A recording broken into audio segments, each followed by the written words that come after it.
Bismillahirrahmanirrahim. Alhamdulillah vassalatu vassalamu ala rasulillah. Assalamu alaykum wa rahmatullahi wa barakatuh. Hurmatli jamoat. Men sizlarga hozir nafil namoz, istisqo namozini, ya'ni Alloh taolodan jamg'ur tilash namozini aytib tushundiraman, qanday o'qiladim. Odan keyin duo qilib tartibini tushundiraman.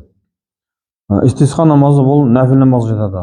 14 til ibodat islomiy kitobida aytilgan 14 til nafil namoz var. So'ng içinde bir nafil namazına жатады. İstisqa namazı. Bu Allah Taoladan jamg'ur tilash namazına жатады. Nafil namaz. O'qiluvı bu istisqa namazı jamoat bilan o'qilmaydi. Өйткені nafil namaz жатады. Nafil namazı negizinde jamoat bilan o'qilmaydi. Har kim o'z jeke-jeke o'qiydi. Niyeti былай болады. Niyet ettim 2 rakat istisqa namazını o'qimoqqa, немесе өтемекке, жүзімді қыбла тарапына қараттым. Аллах Тааланың ризалығы үшін халисуллахи таала Аллаху акбар деп құлақ қағады. Құлақ қағып болған соң кәдімгідей субханакаллахумма оқылады, аузу биллахи бисмилла айтылады, фатиха сөзі оқылады, сосын бір замтүр оқылады. Фатиха деген бірақ бисмилла айтылмайды, тек фатиханы оқиды, сосын бірден екінші замтүрін қосып кетеді. Сөйтіп рукуға сажда қылады, екінші ракатқа тұрады. Екінші ракатқа тұрғаннан кәдімгі намаздағыдай, 2 ракат сүннет намазындағыдай бірінші бисмилланы айтады, сосын фатиха сөзін оқиды, сосын бисмилла амин деп айтады, ішінен сосын тағы да бір замтүр оқиды. Кез келген сүрені оқылады. Бірінші ракатқа мысалға инна атайна оқыса, екінші ракатқа құл хуаллаху ахад сүресін оқыса болады, ихлас сүресін оқыса болады. Сөйтіп кәдімгідей намаздағыдай кәдімгі рукуға сажда қылып, одан кейін отырып ат-тахият салауатты оқып, Раббана гфирли ва ли валидайя ва лил муъминина йаума якумул хисаб дуасын оқып, сөйтіп 2 ракат сәлем береді. Ассаламу алейкум ва рахматуллах, ассаламу алейкум ва рахматуллах деп сәлем береді. Аллахумма антассалам ва минкассалам табаракта я zal jalali wal ikram деп дуа қылады. Одан кейін бұл истисқа намазының несі, мынау өз адамдар күнә көп болғандықтан Аллах Таала сондай жаңбыр бермейді екен. Сондықтан Аллах Тааладан сондай себептермен Аллах Таала жаңбыр бермейді екен. Сондықтан адамдар осы истисқа намазын оқығанда Аллах Тааладан кешірім сұрау керек екен.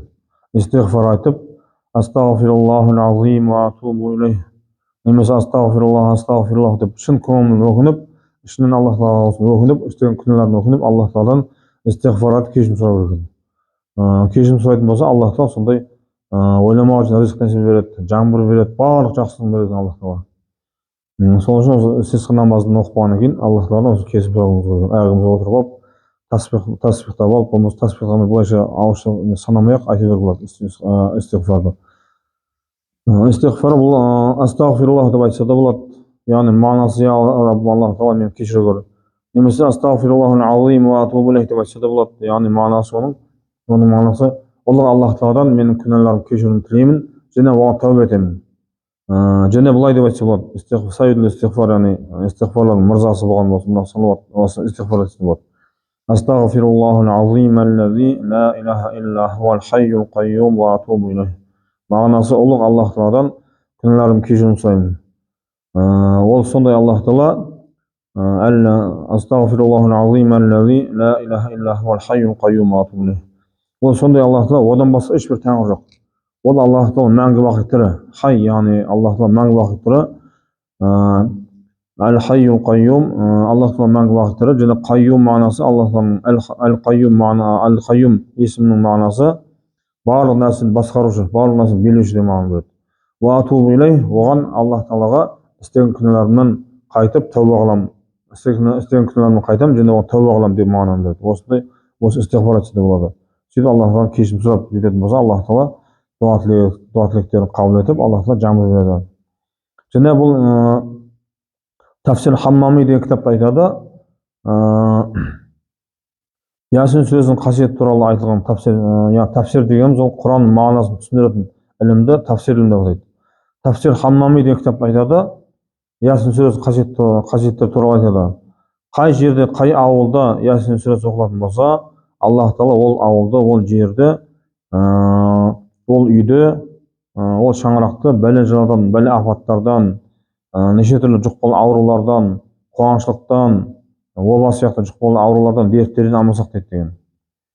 Яғни Аллах Таала Ясин оқылған Ясин сүресін құрмет үшін осындай жақсылықтарды береді деген Аллах Таала, мейірім төгеді деген осы кітапта. Тафсир Хаммами деген кітапта айтқан осыны. Және ол Ясин сүресінің 10 түрлі қасиеті бар деген.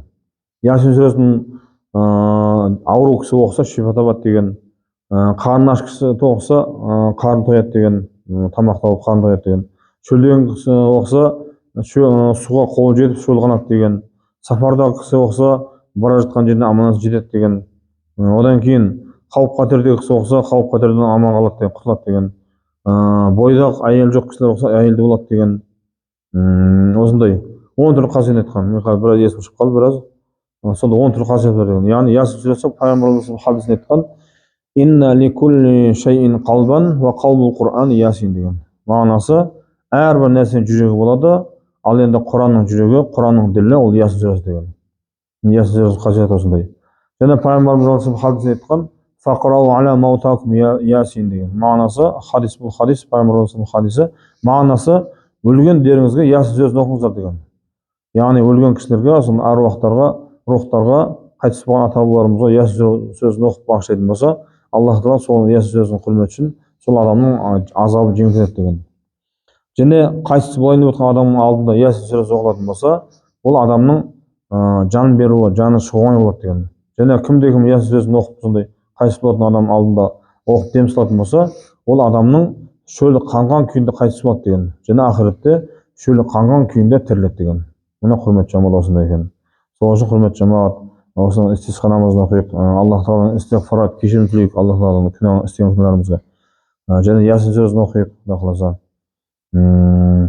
Осындай екен. Баршаларыңызға тыңдағандарыңызға рахмет. Аллах Тағала осы айтылған уаз насихатымызға баршамызға аман қылуымызды нәсіп етсін.